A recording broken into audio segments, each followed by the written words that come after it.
Hey everybody, I finally got access to ChatGPT and the ability to create new GPTs.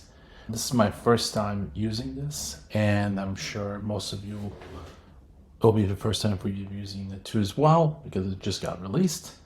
But I was thinking with the scope of the video that we're just about to release, which is about how to utilize GPTs for better emails, I'm going to create one and I'm going to go through the process and see how it works out.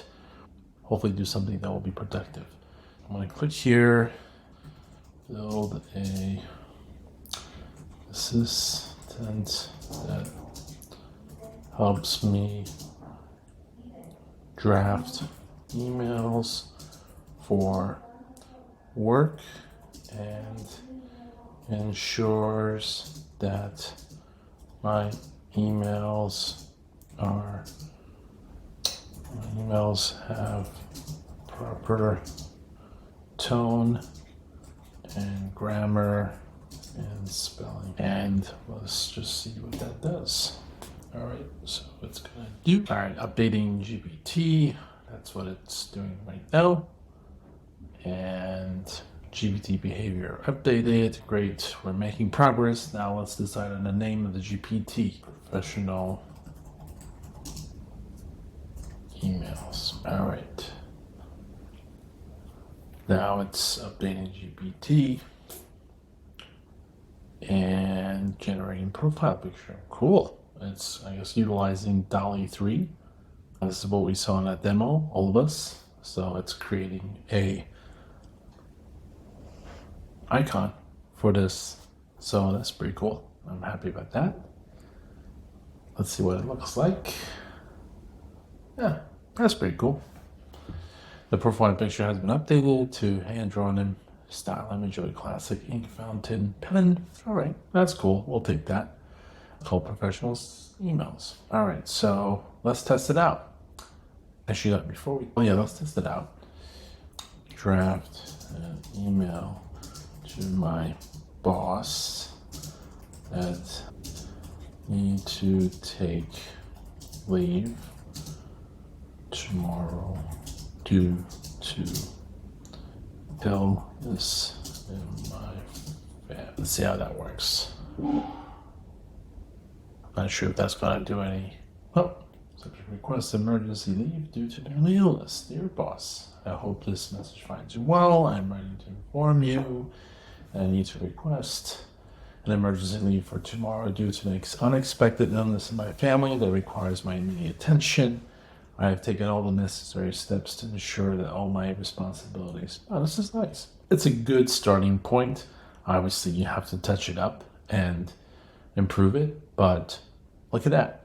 It just drafted an email right away without you pre-prompting it. So that was nice. So let's go to the configuration. All right, the name is professionals, and from the description is email drafting assistant with focus. Instructions: this GPT is designed to assist with drafting professional emails.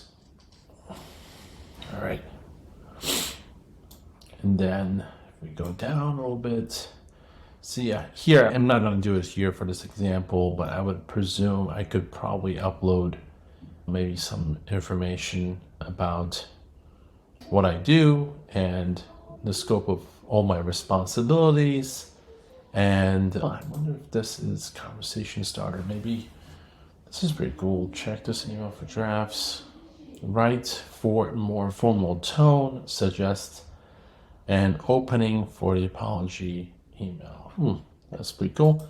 Maybe automatic response to client. I don't know. It could be. So look at this. This is a whole bunch of conversational starters that you can put in there. And you could use code interpreter, web browsing, add actions. What is that? So set of actions. Actions allow GPTs to use third-party services to retrieve information to, okay, so this is probably like that whole idea of, if I work for a certain company, I could probably have my root URL and have some generic information that's relates to there. Privacy policy, okay, and authentication. So I got to learn more about this. So this is a little bit novice. I'm a little bit novice about this, but okay, this looks like a little more coding than I was anticipating. So I'm going to extend it there. But hey, look at this. This is pretty cool. I was able to create my first very simple GPT, and I hope that you find this useful. And let's see where it goes. I will be diving much deeper into this, and I promise by the next few weeks I will have many more examples of GPTs, and I will make sure to share those GPTs publicly once I figure out how to do that, so you can use them as a starting point if you like. And I wonder, actually, this one question, I wonder if there is a way for you to duplicate GPTs that other people publish, but we'll find out more about that as we use this. So on to the next video, and thanks for watching this. If you liked it, please go ahead and subscribe to my new channel and give it a look, because it does really help me as I'm starting this out. Thanks. Bye.